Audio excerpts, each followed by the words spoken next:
what we specialize in is part inspection.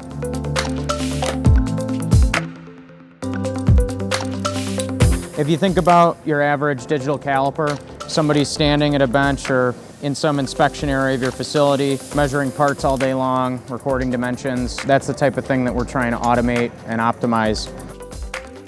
In this application example here, the system would come over, pick the part, we bring it to what we call a measurement nest. We're measuring 6 features on this part, 8 total measurements.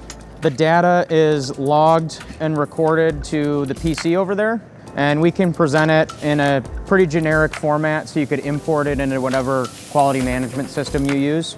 And then based on the measurements we take, if one or more dimensions fail, we move it to the fail bin. If everything passes, we'll move it to the pass bin. We can also sort based on tolerance ranges. We can make a lot of different decisions with that data. The fundamental idea though is, we're trying to deliver an inspection tool that's, about as easy to use as a caliper or like an app on your smartphone so that your operators can deploy and redeploy the system for a lot of different parts. We try to work in higher mix, small batch manufacturing environments.